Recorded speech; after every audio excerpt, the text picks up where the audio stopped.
Oli, Hola. Ay, otro día más, otro otra caso. semana más. El caso que va a cerrar la temporada, ¿no? Sí, Sí, porque estamos justo en 10 cierre de temporada. Porque de primera temporada. tengo, tengo visita y quiero dedicarme a mi visita. Ay, Sí, no quiero tapar mi nueva adquisición. No sé si está funcionando esta vez. Espero que sí. sí. Pero digan nomás si se escucha bien. Ah, No digan ni una wea porque no pienso comprarme otra. la web tiene que funcionar. Eso de hoy viene, o sea, es un caso muy conocido, pero como ha pasado tiempo, ya hay información más clara. Entonces, eso es lo que lo hace especial. O sea, en el sentido de que yo creo que es una perspectiva que no han visto mucho. Es un caso súper conocido, súper, porque se le dio mucha énfasis en la prensa, estuvo muy en boga, porque igual es impactante y es muy frustrante. Es un caso muy crudo. Es muy cruel y frustrante. Si podemos definirlo de una forma, sería esas dos palabras, para mí. Estaba así, apretando la mano a cada rato. Era horrible porque si uno tiene el mínimo de empatía, se va a dar cuenta de que no merecía eso. Jamás, en ningún momento. No, y La aparte, gente puede llegar a ser demasiado mala y demasiado ambiciosa. sobre todo yendo de parte de alguien que era que te conoce. Yo creo que eso lo hace bien. El caso del día de hoy es un caso, como ya decíamos, súper conocido, y es el caso del profesor Nivaldo Villegas. Lo que vamos a hacer es mostrar las versiones oficiales y la versión de ella, ¿ya? Y parte de la versión de él. Sí. Así que esto va a estar un poquito. mm, Van a haber un par de desorden ahí, pero vamos a hacerlo más. Vamos a O tratar de sea, hacerlo lo más claro posible. vamos a dejar claro cuál es la versión como oficial, Sí. ah, y la versión de Joana. Y algunas cosas van a sentir que se repiten, pero es que hay detalles que cambian. Sí, Entonces, como que te hacen dar cuenta de ciertos comportamientos o de cierta dinámica que ella tiene al decir las cosas. sí. Sobre todo porque las contradicciones son muy rígidas. O sea, lo que dice él, lo que dice ella y la versión oficial, ninguna, o sea, coincide, pero todos tienen sus razones para que coincidan. ¿Sí? Sí, sí. No sé cómo explicar. Sí, es como, yo lo hice, pero por esto. Sí. Y Justificada. todos Ella culpables intenta entre ellos. justificarse demasiado. Sí. Y todos en realidad. Cuando no hay justificación. El día miércoles 15 de agosto de 2018 fue feriado. Incluso fue el último feriado que tuvimos acá en Chile. Acá también este año. Todavía Sí. sigue existiendo. Sí, eso me llamó la atención y el otro día fue. ¿Verdad? Por lo que había más turistas en el Muelle Prat de la región de Valparaíso, en Chile. Y como de costumbre, una de las lanchas que hacen los paseos turísticos por este muelle comienza su salida al mar, como todos los días. Y sobre todo ese día porque había mucho turista. Pero al poco andar se encuentran con un torso. Y esto es el hecho que destapa todo y que da a una historia gigante que sorprendió a Chile en ese momento y que sigue sorprendiendo a la gente. Y este torso estaba flotando en la bahía de dicho muelle. Y... Pero todo esto fue luego de la desaparición de Nivaldo Villegas. Así es. Caupolicán Peña, el capitán de dicha lancha, narra que ese día se hizo el típico paseo que se hace en ese sector. O sea, ¿quién no se ha subido a una lancha, ya sea en San Antonio, Valparaíso? Yo creo que todo el mundo, o sea, todo el chileno que se respeta, ha hecho eso alguna vez. En fin, em, resulta que de un momento a otro el guía le dice que hay un muerto ahí. Y él responde que no debe ser un cuerpo, que debe ser un globo marino. Aún así, el capitán decide dar la vuelta, ya que se debía descartar cualquier cosa. Y lamentablemente sí se confirma que es un torso. Sí, recuerdo que en esta parte el lanchero dice, no, yo no, dije no. Como que el tío dijo, no, no puede ser. Como Sí, que él tampoco no le caía en la cabeza que esto era una persona. Como que lo encontró demasiado increíble y decía, no, debe ser un lobo marino. Y what estáis are loco. the odds? Sí, era como, no, estáis hablando weá. ¿Cachai? Pero se dan vuelta, la lancha da vuelta y se dan cuenta de esta cuestión. Después también entrevistan a una tripulante de la lancha de ese día, que al darse cuenta de lo que era, una señora empezó a llorar. Otros le taparon los ojos a su hijo, y que para ellos en general fue un trauma ver eso. Dice que ella aún recuerda muy vívidamente lo que pasó y lo que vio. Y esto, pero había gente como que sacó el celular, porque ahora es como muy típico. Uno sacó el celular y empezó a grabar. Y esto lo suben a redes sociales y se viraliza. Entonces, mientras todo esto pasaba, se llama a Armada de Chile, ya que ellos son los que tienen jurisdicción en el mar, porque no podemos llamar a carabineros nada, se llama la Armada. Van hacia el lugar a recuperar el cuerpo. Y ahí comienza la investigación de qué pasó, porque aquí nadie sabía nada. Napolitán también declara que el torso estaba completo y que flotaba, por lo que no hubo ninguna circunstancia que ocultara o alterara el torso. La brigada de homicidios de la PDI llega al muelle Prat iniciando las primeras diligencias. Según Roberto Ortiz, médico forense de la PDI, en los cortes del torso, perdón, no había sangre, que ni siquiera las heridas tenían sangre, lo que significaría que serían heridas que son post-mortem y no heridas que se hubieran provocado antes del deceso. Otro detalle es que las extremidades no solo se intentaron cortar, sino que se arrancaron desde la articulación, lo que más bien sería una desarticulación de los miembros. Él mismo declara que esto quiere decir que las personas que realizaron este hecho son personas que tienen conocimiento en anatomía. Entonces, son cortes y desarticulaciones de los miembros, son muy pulcros.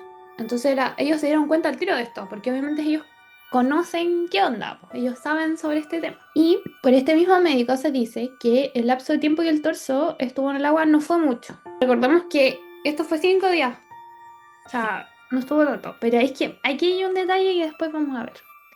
¿Qué pasa en esos 5 días? Entonces dicen, ya, lo típico que se hace es buscar qué personas están desaparecidas los últimos días, en esa época, justo en esa época. Y exactamente en Valparaíso ya habían dos personas, y una de estas personas era Aníbal de Villegas. Respecto a él, podemos, enfatizar y para dar un poco de contexto sobre su persona, era el hermano menor de 10 hermanos más. Desde pequeño le gustaba la música, incluso hay videos de él cantando karaoke. Y también participaba de grupos folclóricos, también en algún lapso de su vida. No sé si lo hacía antes de que pasara todo, pero en algún tiempo de su vida hizo todo eso. También le gustaba mucho el deporte, como el ciclismo. Era muy fan de eso y le gustaba mucho y eran formas en las que eran sus hobbies. Y su familia lo describe como una persona cariñosa, tranquila y muy normal, como cualquier otra persona. Se casó joven y tuvo su primer hijo llamado Alejandro, pero luego se divorció. Y justamente como profesor de computación conoce a Joana Hernández, iniciando su relación a pesar de la diferencia de edad, que ella en ese momento tenía 23 años, 23, 24 años. Como fruto de este matrimonio, ya que luego contrae matrimonio con ella, nace la única hija que tienen en común. Para la familia de Nivaldo siempre fue un tema el hecho de la diferencia de edad, y ella nunca fue aceptada por la familia de él.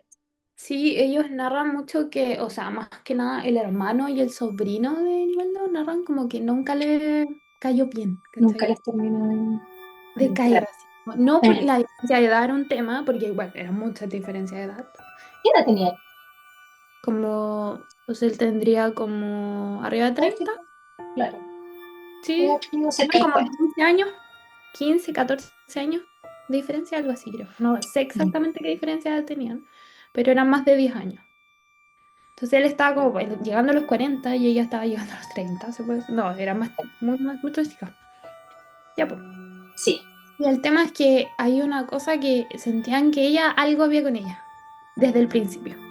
Como que nunca confiaron y fue como pucha, pero está con él. Es lo que lo hace feliz.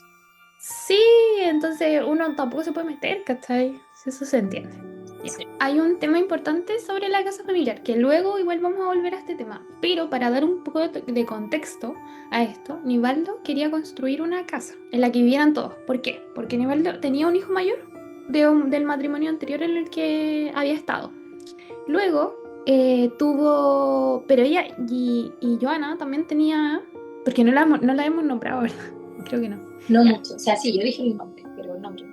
Sí, porque después la vamos a Ya vamos a presentar dar detalles de esta mujer. de esta persona. Sí. Mm. Y ella tenía dos también. Ya tenía dos hijos. Y entonces su sueño siempre, y esto es algo que él era un sueño para él. Su sueño era lo típico, la típica cosa de los tuyos, los míos, los nuestros. Ella incluso creo que lo dice en alguna parte, o sea, lo leí por ahí, en el que dice que él jamás hizo diferencia con los hijos de ella. Siempre los aceptó y los quería como a sus propios hijos. De ¿Ok? hecho, algo que cabe mencionar ahora mismo es que los hijos de ella pasaron a ser hijos de él. Él los adoptó legalmente. Wow. No, eso no sabía, pero yo Sí, sabía que nunca hizo diferencia. sí, sí, son hijos legítimos, o sea, legítimos se dirá, de él. O sea, es como adopción al final, los Sí, reconoció. Acá los dice, reconoció. los Sí. reconoció. Ahí vivieron por un tiempo felices, pero todo se terminaría cuando ella comenzó su práctica como técnico en enfermería en el CEFAM Dr. Marco Maldonado. El CEFAM siempre tiene un nombre súper random. Ya que ahí es donde conoce a Francisco Silva, quien también era técnico de enfermería y que realizaba un reemplazo. Con él salía terreno y con el tiempo esa relación comenzó a ser más estrecha, terminando en un pololeo.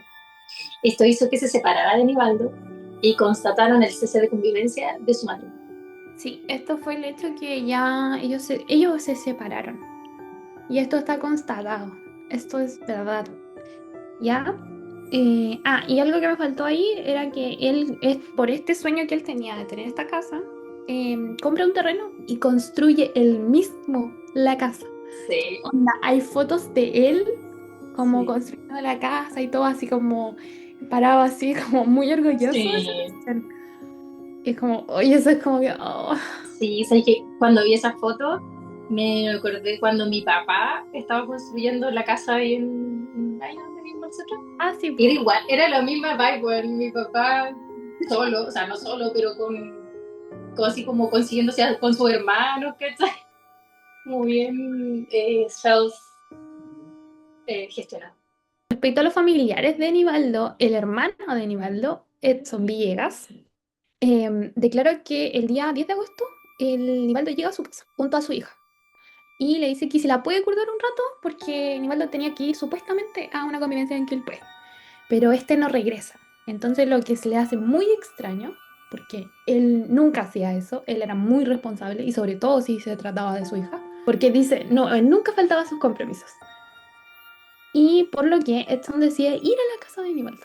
Pero creo que esto, no sé en qué momento fue, yo creo que fue como a la mañana o a las Por horas. lo que yo vi, eso fue al otro día de que él desapareció, creo que el otro día, alrededor de las 2 de la tarde. Ah, claro. Sí, porque eso no decía muy claramente cuándo era, pero sí, se me hace muy como, ya. Por eso no puedo confirmar Claro. de lo que pasó, de lo que vamos a hablar después. Ya, entonces, como decía, Edson decide ir a la casa de Nivaldo, abre la puerta pensando que a lo mejor se quedó dormido, pero no había nadie en la casa.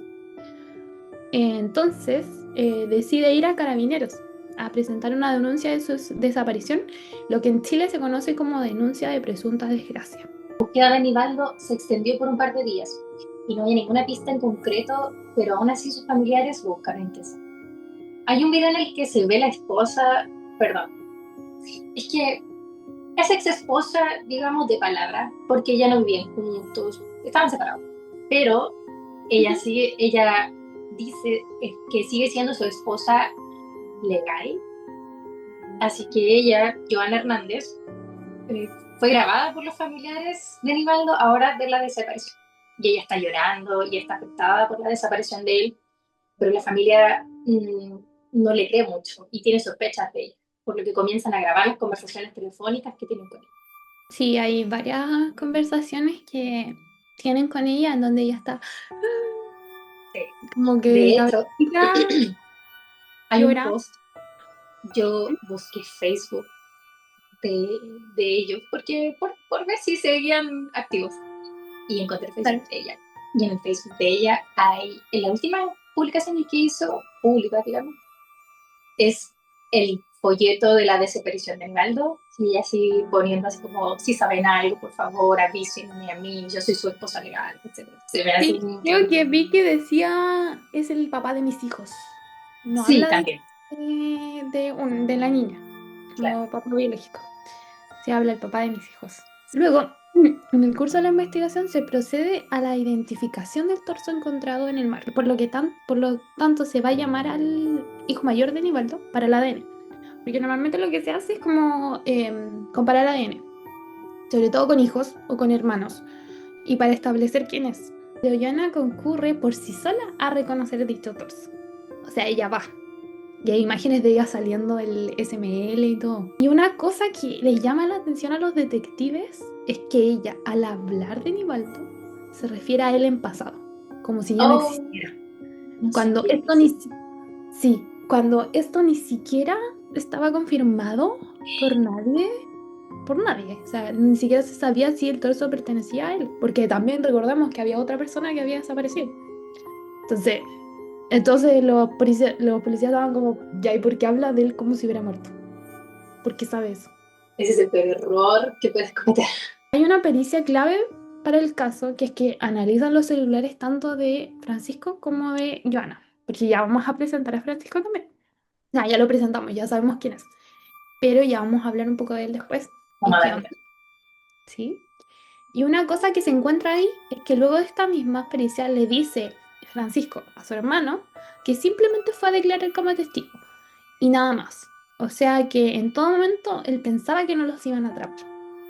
Él estaba como, no, y le dice, no, sí fui de testigo, jajaja, ¿cómo se te ocurre? Y hay audios de WhatsApp diciendo, ¿cómo se te ocurre que yo voy a hacer algo así? No, no, no, no. Como Bah. parafraseando lo que dice, no lo dice exactamente así, pero habla de como, no, no, está ahí loco. No. El SNL confirma que el torso corresponde a Nivaldo y se les informa a sus familiares. Edson, el hermano de Nivaldo, tenía sospechas desde el principio que Joana eh, había sido autora o había tenido algo que ver y temía entregarle a su sobrino, o sea, la hija de Nivaldo y ella. Volviendo a la casa que construyó Nivaldo, un día después de la confirmación del SML, Joana concurre al CBR, que es el Conservador. bienes raíces. Eso lo tengo más detalles. Y pide ver el registro donde se encuentra inscrita la casa y pide información sobre cómo realizar la posesión efectiva de este inmueble. O sea, quería apresurarse a dejar la casa de Peña Blanca, que es la casa que construyó Nivaldo, a su nombre.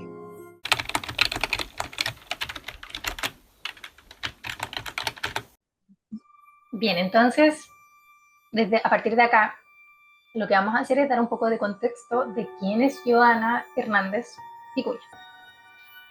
Es importante saber quién es ella para que entendamos el contexto de la situación, creo yo. Porque se puede entender un poco su perfil psicológico, quizás. Claramente no es un análisis genial, pero es información sobre ella que podría aclarar un poco un par de cosas. Entonces, resulta que ella, gran parte de lo que vamos a redactar, perdón, de lo que vamos a contar, es algo que ella cuenta en una entrevista 3 años después de los hechos, a sus 34 años, ¿ya? Lo que hay que saber de ella es que vivió en Argentina hasta los 5 años con sus padres y se van a vivir a Chile, pero ahí ellos se separan. Y ella se queda con su hermano menor, su papá y su bisabuela. A los 13 años, ella y su hermano vuelven con su mamá y se queda ahí hasta los 15 años, que se casa con una persona que no sabemos quién es, no sabemos mucho sobre él. Lo único que sabemos es que fue el papá de sus 2 hijos. Ya, ella fue mamá a los 16 años. Resulta que a los 23 ella saca cuarto medio en un colegio de adultos en Quilpué. Y es ahí donde conoce a Aníbaldo, quien era su profesor de computación. En un principio, ellos hablaban por Facebook. Ella seguía casada con su primer esposo hasta ese entonces. Aníbaldo le lleva un ramo de flores a su graduación. Y es en diciembre de 2009 cuando Johanna se separa y comienza una relación con él, con Aníbaldo. Se casa con él. Ella lo describe como un buen marido de buen corazón. Estuvieron 8 años en total juntos. Eh, Dice que tienen una hija porque él quería ser papá. Y estamos de nuevo con este tema de la casa, que es un tema súper importante para ella. Aníbaldo compra un terreno en Peña Blanca, en Villa Alemana, para construir la casa y en esta se demora 5 años en hacerla. Y como ya dijimos, la idea era vivir en ella y con Johanna, su hijo, la hija de ambos. Pero en la entrevista ella no menciona esto. La casa tiene 5 habitaciones. Y de hecho hice la cuenta y dije, pero si no son 5 habitaciones. O sea, no es para 5 personas, digamos. O sea, ellos como pareja, el hijo, la hija, y faltaba una habitación. Pues. Y yo dije, será casa, o sea, para los invitados. Pero debe haber sido la pieza del niño, pero ella no lo menciona. No lo toma en cuenta, no lo sé. Claro, una cosa así. Sí, es que la versión que yo vi, cuando narran esto, dicen que es para todos, ¿cachai? Como que él, Y tiene pero sentido. en la versión de hablando por él sería que él agregaría, obviamente iba a agregar a su hijo, pero no sé, a lo mejor ella no quiere hablar de él. Probablemente. Bien, entonces ella comenta que en general no tenían problemas como pareja, pero el último año que estuvieron juntos peleaban bastante. Pero él nunca la agredió. Ella dice que ella a él tampoco, pero hay una denuncia de violencia intrafamiliar en contra de ella, que él hizo, por supuesto. Aunque Johanna dice que fue por abandono del hogar. Y después recuerda que la denuncia debe haber sido un día que colapsó y tiró cosas al suelo, etc. Después ahí vamos a dar unos detalles de esa violencia. En otra forma en otra versión, mejor dicho. Aníbaldo la incentiva a sacar una carrera y ella elige técnico en enfermería. Y es ahí, como ya habíamos dicho también, donde conoce a Francisco Silva, con quien comienzan como amigos. Y recuerdo que dan una declaración de ella, pero no sobre esto, en este contexto que tuviste, sino que creo que cuando da la declaración de cómo conoció a la PDI, a Francisco, ella dice que lo conoce como en la práctica, justo la jefa de practicantes o algo así, o la persona que la mandaba, le asigna estar con él. Justo les toca estar juntos Conveniente. a salidas a terreno, eso era, en salidas a Sí. terreno. Entonces empiezan como amigos, y empiezan a hablar más y todo el tema. Y pasan los meses y ahí saltan a este pololeo. Y mantienen esta relación paralela que dura 10 meses. Nivaldo no sabía de esta relación hasta que ella le confiesa cuando Francisco la va a dejar a su casa.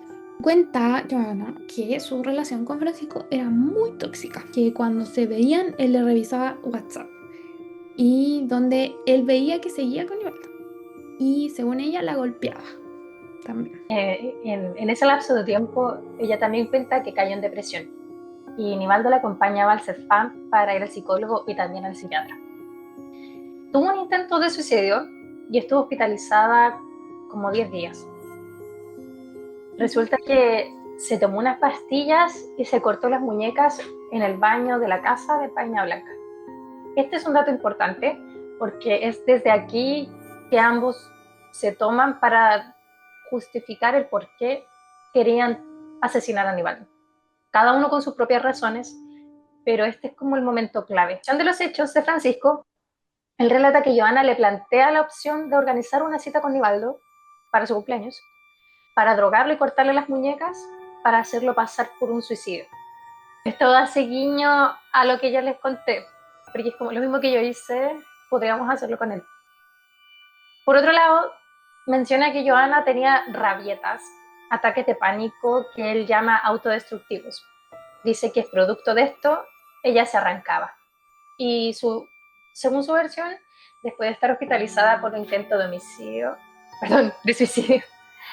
ella es ahí donde comienza a insistirle que asesinen a Aníbaldo y que busquen sicarios.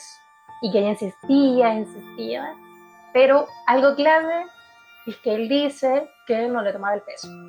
Eso es muy importante, porque los dos juegan esa carta de yo no me la creí. En la versión de Joana, ella relata que días antes del cumpleaños de esta misma, Francisco le envía fotos de una caja de clonazepam. Y en el día del cumpleaños de esta misma, número 31, como amplía 31 años ella, que sería el 1 de agosto, Francisco le da un pote con clonazepam, y ella lo guarda en su mochila y los mantiene ahí. O sea, durante 10 días ella los tiene en su posesión, ¿cachai? Y él le dice que este sería, según ella, le dice que sería el camino a su felicidad. Que quería contratar a alguien para que matara a Aníbaldo. A lo que ella le responde, ¿cómo lo haría si ni siquiera tenía plata para la pensión de su hija? No, ¿qué vaya a hacer vos si no tenés ni plata para pagar la pensión de tu No hija? tenéis ni uno. ¿Cómo Esa lo voy a impresión pagar? me dio a mí. Ah, ya. ¿Cachai? Sí, ya. Y Entonces eso ella es le súper responde. cuático, porque es como desafiante. Buah, sí, es como igual provocarlo. A mí me dio esa impresión. Digo, ¿con qué plata, weón? Exactamente. No tenéis ni una ya. Entonces, es aquí Y donde ella también dice, espera, ella también dice que no le toma importancia esto. sigo pensando que es como que al principio ella le dijo, yo creo que todo esto es verdad, pero los dos estaban de acuerdo con sus pensamientos. Como, oye, si lo matamos, y él también dijo, toma, aquí tienes que no sepan. ¿Cachai? Sí, igual yo creo que como que al final no es tan relevante quién tuvo la iniciativa, o sea, como También. moralmente a mí se me hace igual de reprochable, moralmente y legalmente si quieren también, se me hace reprochable que cualquiera tenga ese y que el otro, tanto el que la La vive tiene la como cueca. el que la acepta, ¿cachai? ¿Sí? Como el que la tiene como el que la acepta, se me hace igualmente reprochable. Resulta que la versión de Francisco, el día de la cita de Joana y Nivaldo, él lleva ropa de cambio.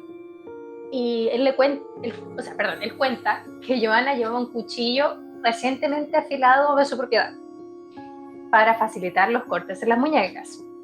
La dejó a una cuadra de la casa de Peña Blanca y se va a un mirador a esperar el mensaje de Joana para que cuando estuviese dormido con el clonazepam adquirido por Facebook, él fuera a la casa y entre ambos le cortarían las venas. Ya, Bien consensuado todo. sí, muy. Pero es él, me da la impresión a mí, por lo que yo vi, quien está más de acuerdo con que fueron los dos. ¿Cachai? Joana todo el rato es como, yo no hice nada, yo no sabía, yo no. ¿Cachai? Claro, sí, sí, también me da esa impresión Sí, de que él es como lo hicimos juntos, no sí, tanto como él me obligó, soy víctima. claro. A ella. Es como, lo hicimos juntos, yo lo hice por amor a ella. Ya, claro. Algo muy retorcido, pero bueno, Igual cargándole la mata, ¿cachai? Así como ella quería y yo le cumplí el sueño. ya, como romantizando, Sí, sí. totalmente romantizando un pacto así como, es muy enfermo, se me hace muy Sí, enfermo. sí, sí. Respecto a esta parte de la historia, en la versión de Joana, esta misma relata que Francisco es quien le dice que le pida a Aníbaldo que le celebre el cumpleaños en la casa de Peña Blanca. Y ella lo hace porque no quería discutir con él. Y también, aparte que ella narra que siempre estaba dopada, porque tenía por el intento de suicidio, todo se basa en esto. Todos los caminos que toma esta mujer se basan en que ella estaba mal de la cabeza. Ella Por la finalmente, depresión y todo eso. sí, Ella finalmente concreta la cita el viernes 10 de agosto de 2018, como había acordado con Francisco en la casa de Peña Blanca.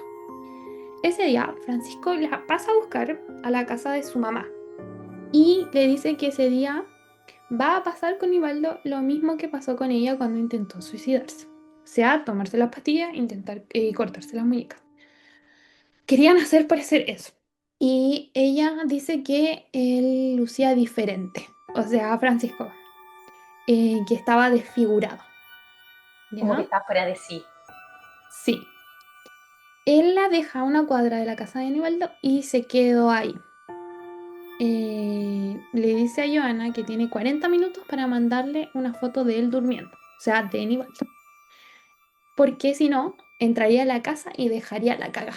Su versión, la versión de Joana, Nivaldo deja a su hija con su hermano y llega a la casa de Peña Blanca con sushi y malta con huevo. Ahora está importante, porque Nivaldo al parecer no le cuenta a su hermano a dónde va, no le cuenta que se va a juntar con Joana, y eso es clave, porque si lo hubiera dicho, hubieran cachado al tiro todo.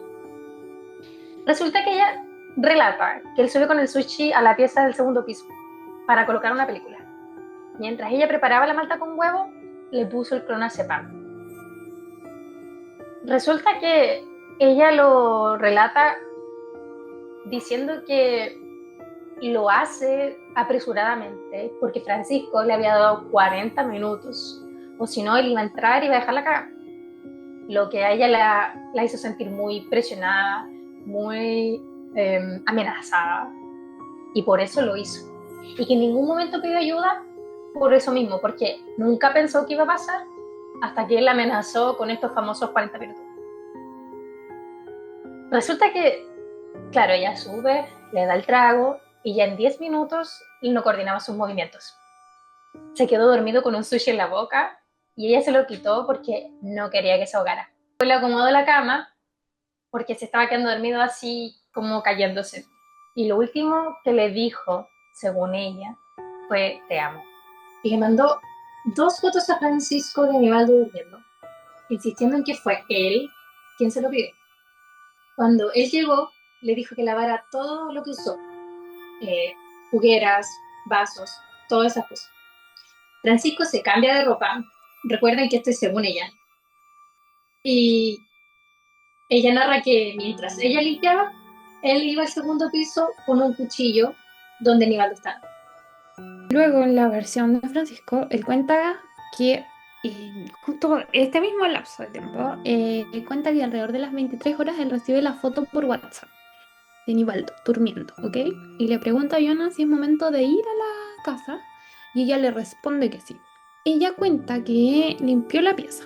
Subieron el cuerpo de Nivaldo al asiento trasero del auto de Francisco y también muchas bolsas de ropa y paños ensangrentados con los que limpió el colchón. Sin embargo, el abogado de la familia de Nivaldo dice que no se encontraron rastros de sangre en la casa y que tampoco se limpió con cloro como ella dice, porque ella dice que finalmente el fallecimiento de Nivaldo fue en la cama de él, pero después se confirma que no. Eso tengo entendido, ¿verdad? No, después se confirma que sí. Lo que pasa es que Francisco dice que lo desmembraron en la pieza. Pero eso no coincide con los rastros de sangre que se encuentran. Y resulta que Joana limpia, ella dice que limpia bolsas y bolsas de sangre, pero el abogado es quien dice, eso es mentira, porque no hay tanta evidencia de toda esa bolsa, ni de tanta sangre, ni nada de eso. Hasta este punto se complican un poco las cosas porque la PDI detalla que Francisco y Joana escriben una carta de suicidio firmada a nombre de Aníbaldo, la cual iban a unir a los cortes que le iban a realizar las muñecas para que se intuyera que se había quitado la vida, sin la intervención de terceros. Pero esto cambia porque Villegas se despertó a pesar de estar drogado con el clonazepam. Y ellos, en su afán de deshacerse con él, lo de deshacerse de él, lo que hacen es apuñalarlo en el pecho, lo que perfora un pulmón y le provocan un shock hipovolémico. Y es por eso que él pierde la vida. Sin embargo, esto, como ya mencionamos, difiere un poco de la versión que da Francisco, porque él cuenta que lo que él hizo, en primer lugar, fue perforarle el cuello, y que eso fue lo que lo mató.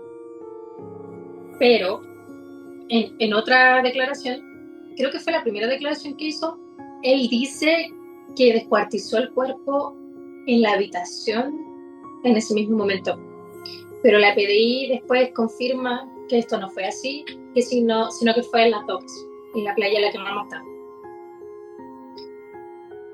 La PDI también confirma que son ambos quienes deciden apuñalarlo, ya que no fue decisión individual de ninguno de los dos, fue en conjunto.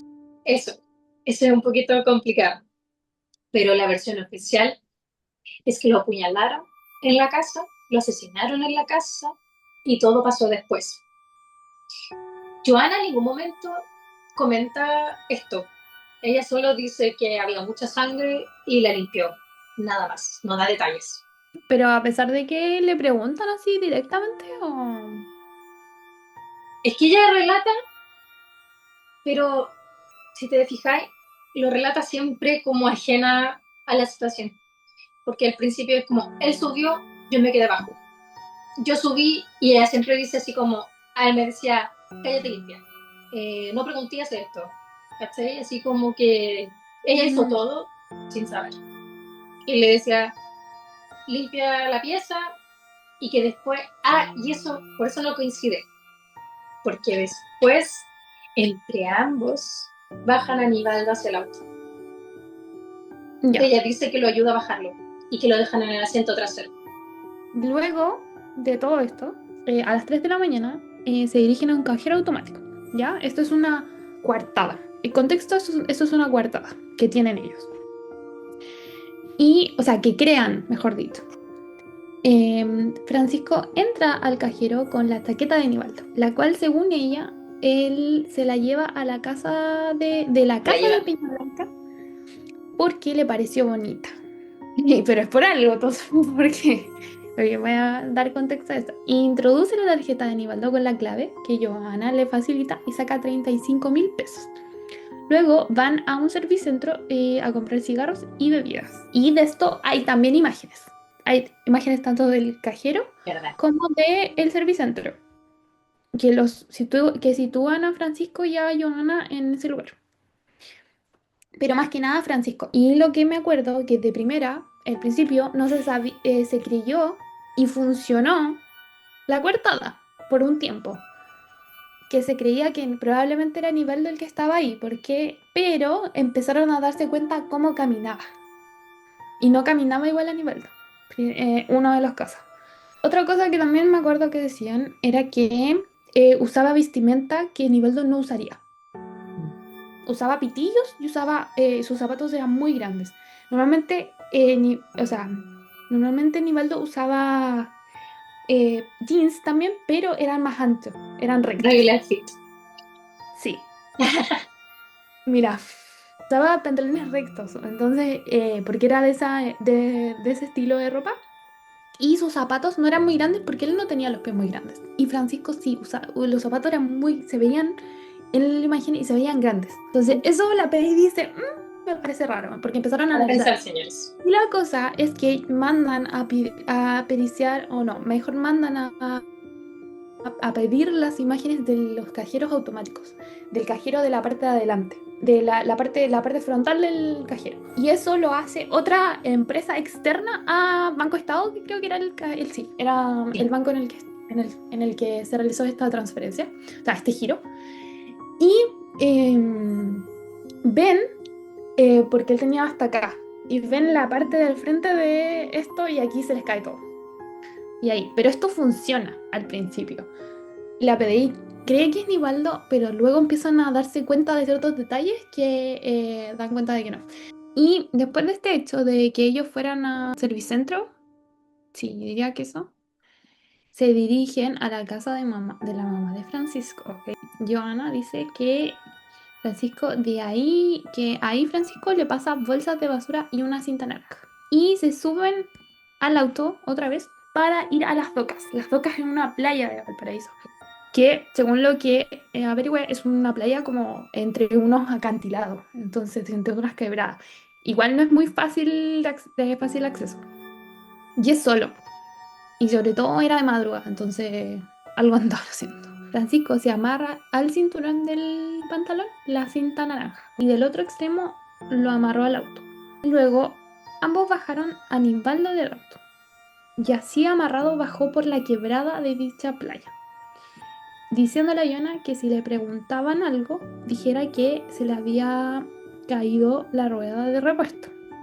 Desde abajo, él le pide que le lance las bolsas de basura.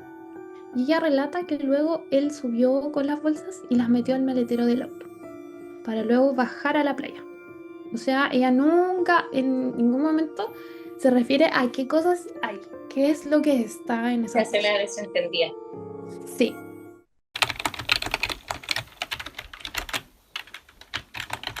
Cerca del amanecer de ese mismo día, hay dos testigos que después aparecen, ¿ya? Que estas personas fueron a pescar ese día. Entonces narran que ven a Joana y a Francisco en la playa, las docas. ¿Y qué estaban haciendo ahí? Una fogata, la cual según los testigos se podía ver de a muchos metros. O sea, esto te lo dicen y te lo recalcan mucho.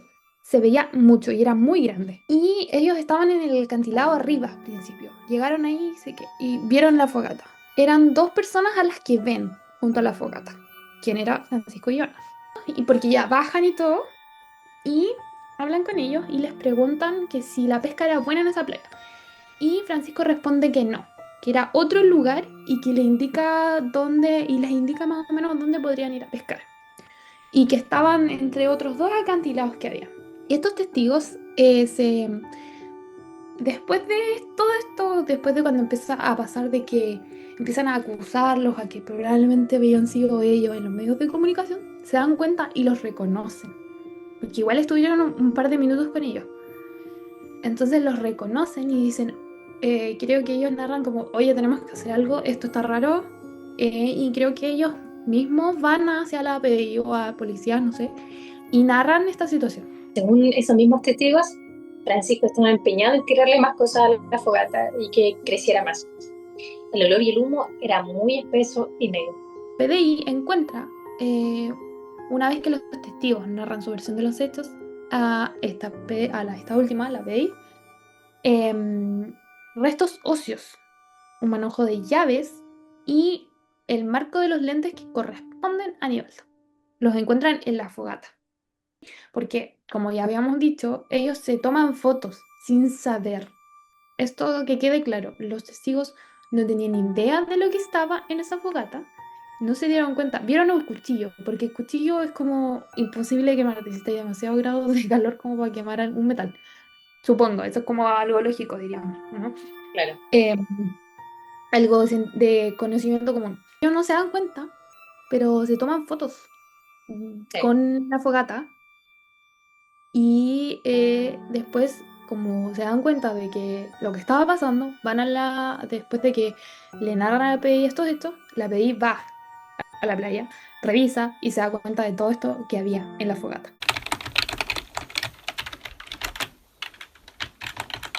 En el relato de Joana, ella cuenta que se quedó dormida adentro del auto y en ningún momento hace referencia a qué estaba quemando Francisco, diciendo que él era quien se acercaba a ella de vez en cuando para darle besos y fumar.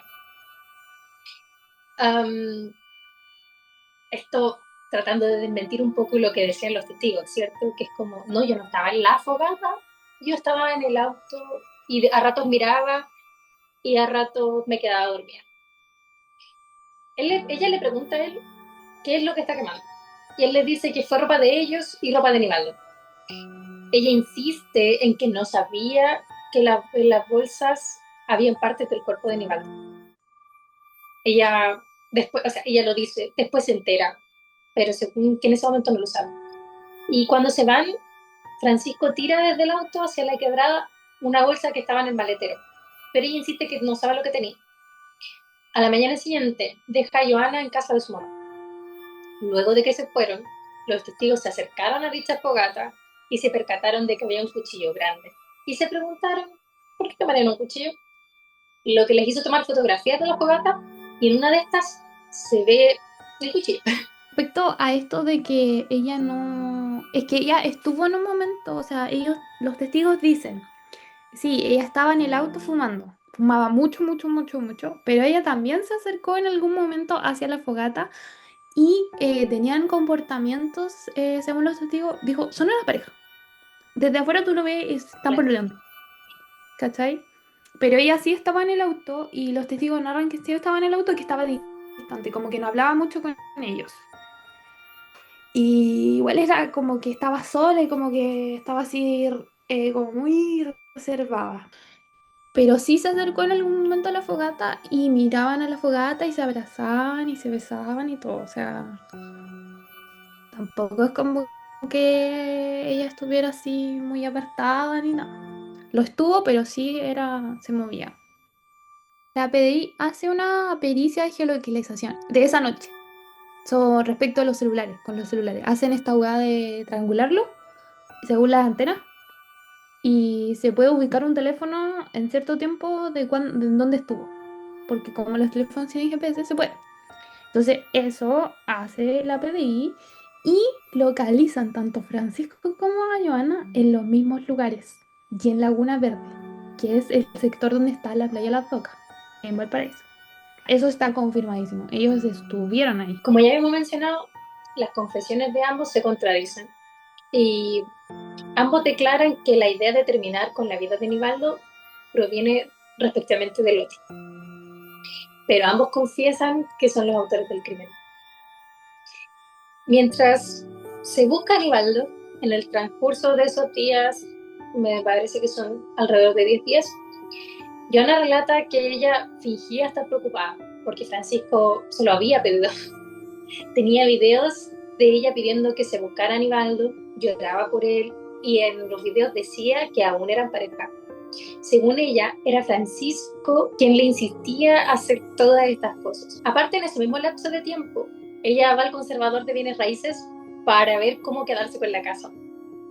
Pero ella dice nuevamente que es Francisco quien la obliga y que ella jamás sintió suya esa casa y que era él quien se la quería quedar.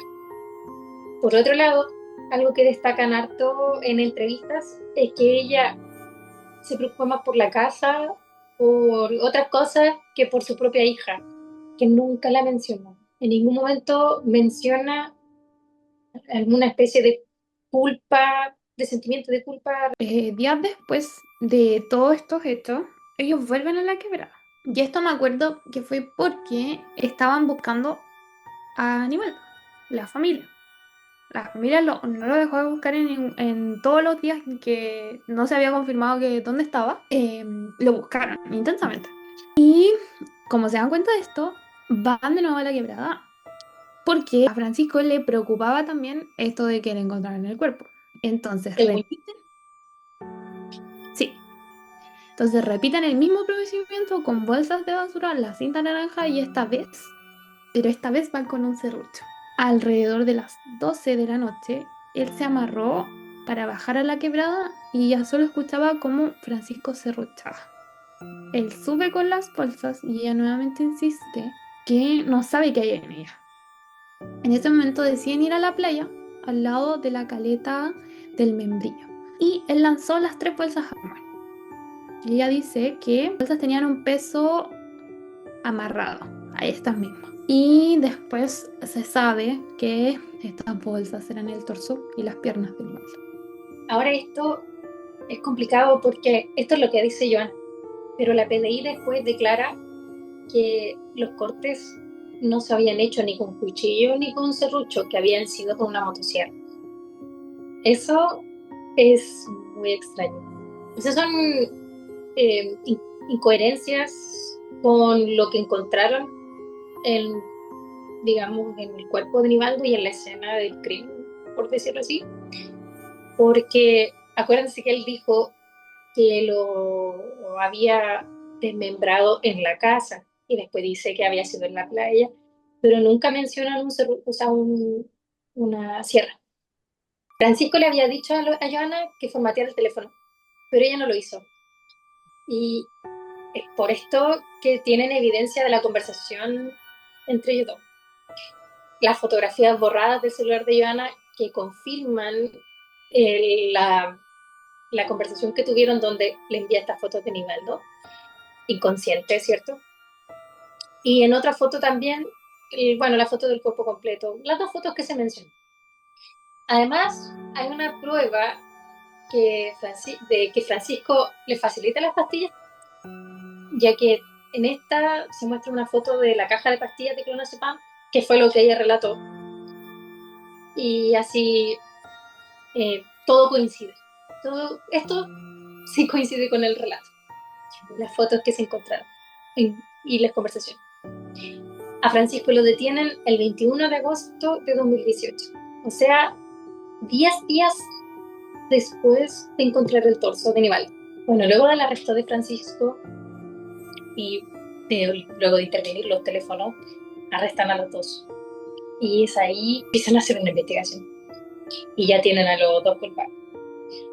En primera instancia, los quieren condenar a ambos a cadena perpetua. Pero podemos hablar un poco del estado mental de ambos. No del estado mental precisamente, pero sí hablar de qué sucedía por sus cabezas cuando fueron imputados.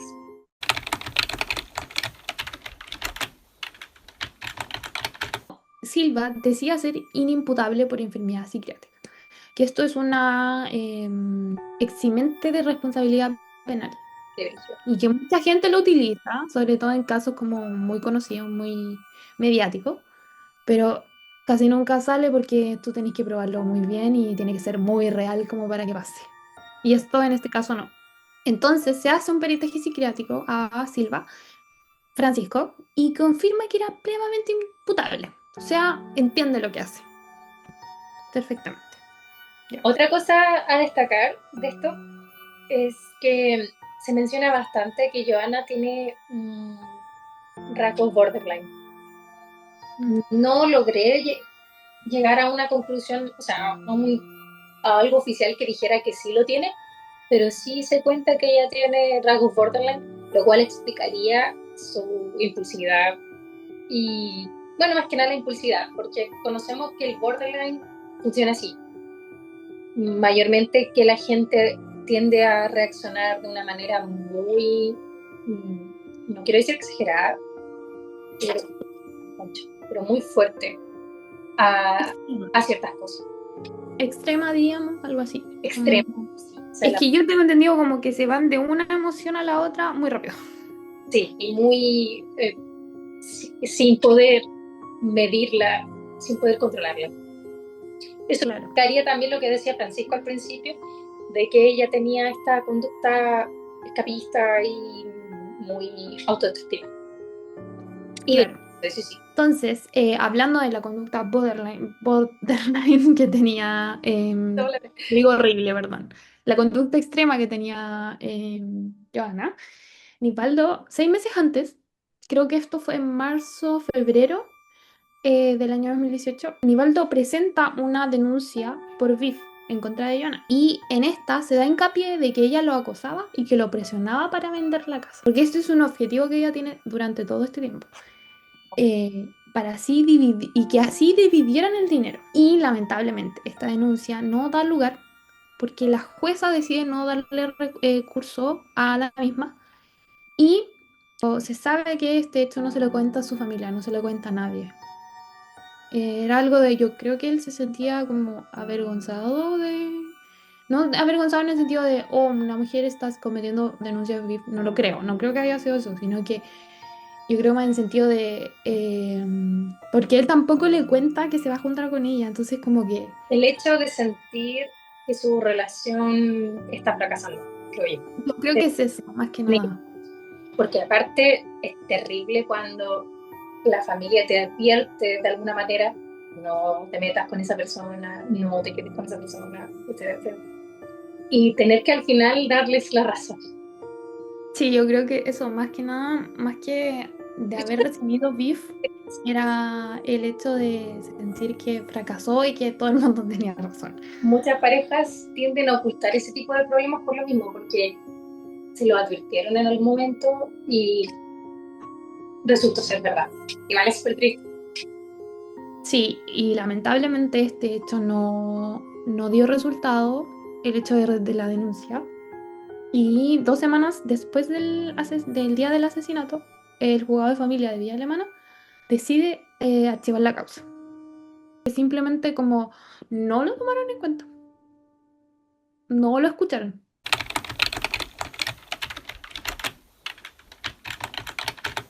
Respecto a las condenas, podemos decir que el móvil que él tiene, que la defensa de él argumenta, es que fue el amor que... ¿Cómo? La de Francisco. Sí, la defensa de Francisco dice que fue el amor que Francisco tenía por Joana. Que todo esto lo hizo por amor. O sea, romantizando totalmente esta situación, cosa que es horrible. Sí, es horrible. Pero bueno, lo hicieron. Y se condena finalmente a Francisco Silva como autor material de delito de homicidio calificado.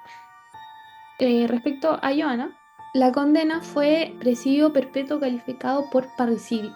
Podría optar a beneficio penitenciario en 2058, cosa que probablemente va a ser porque probablemente va a estar viva.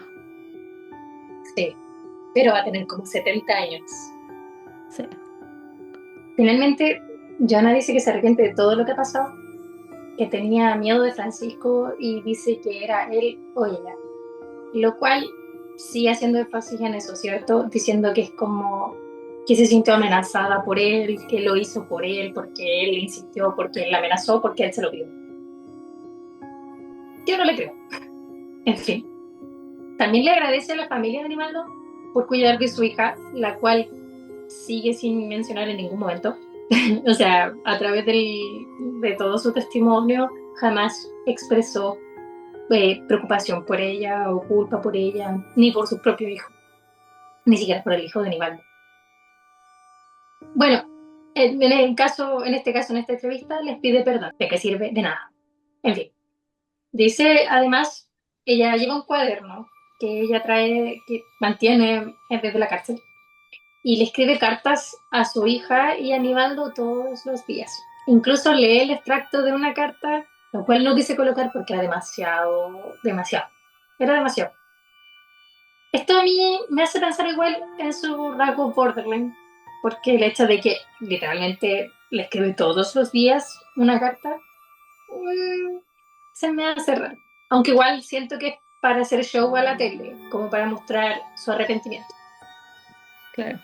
Un detalle súper random es que ella cobra el IFE de los 2 hijos que también son de Aníbal. O sea, de sus...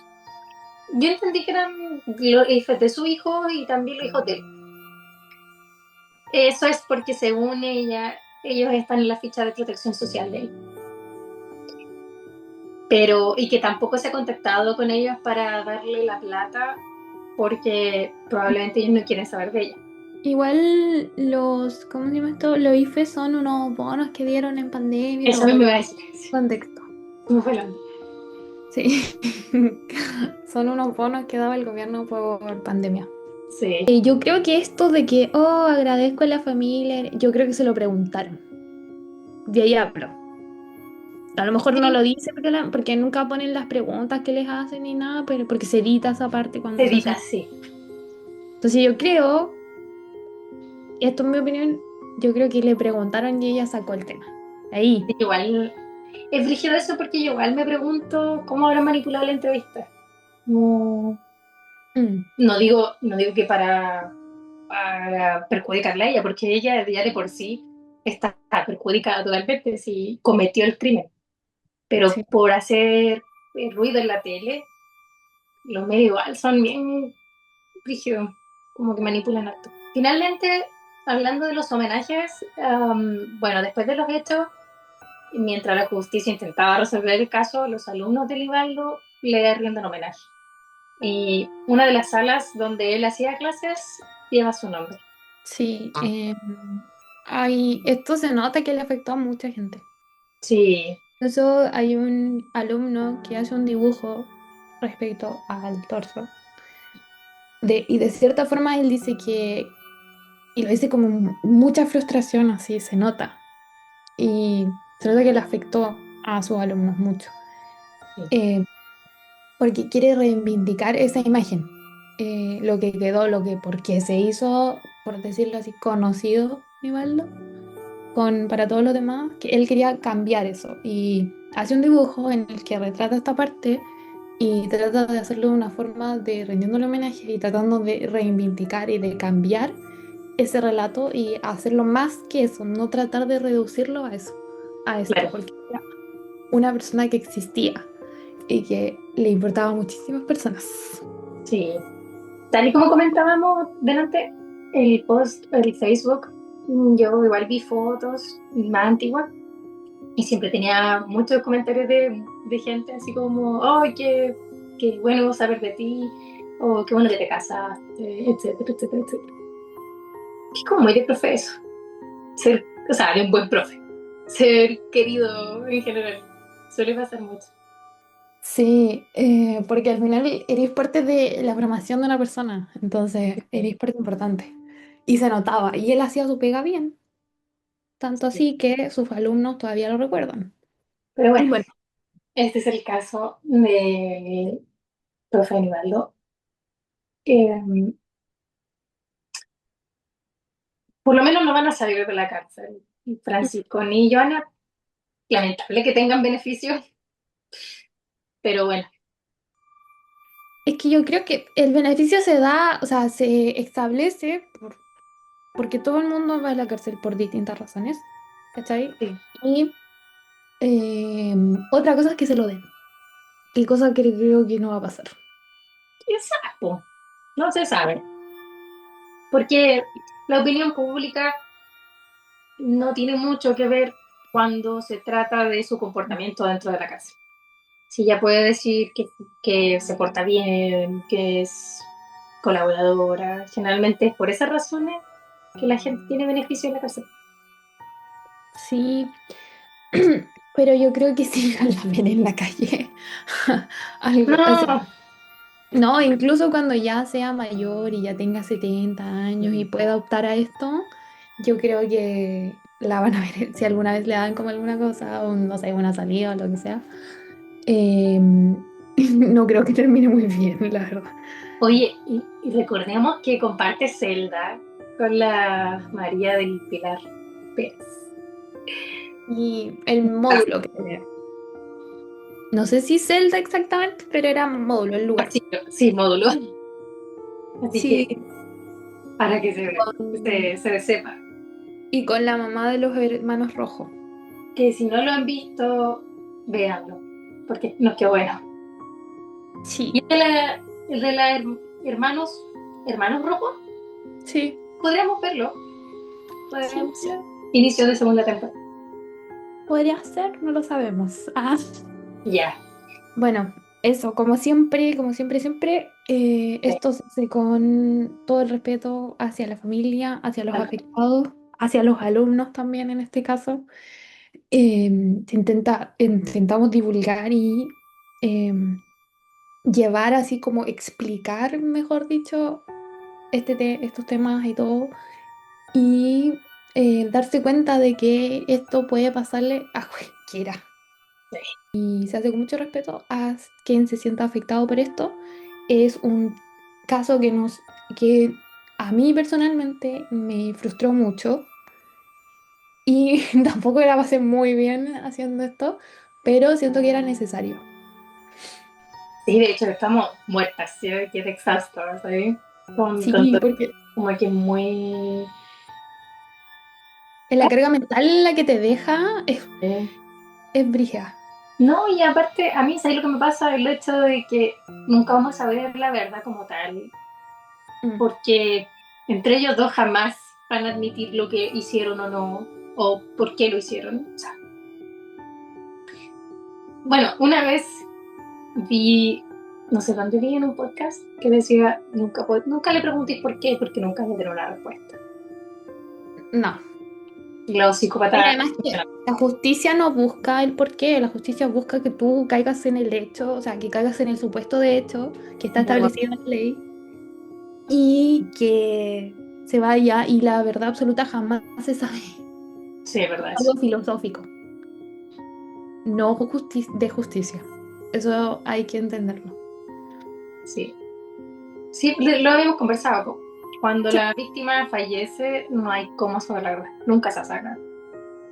Pero bueno, gracias por hoy. Ese es el final de temporada. Final de temporada 1. Bueno, nos Porque tengo volvemos. muchas visitas. Ay, diríamos, no, y estamos mal, o sea, si viene septiembre, Uy, dije, sí. septiembre está cargado. Sí, mi sobrina me va a hacer empanada. ¡Qué rico! Sí. Mándale saludos. Ya. Ya, Bye. bye. Síguenos en nuestras redes sociales. Nos vemos el próximo episodio.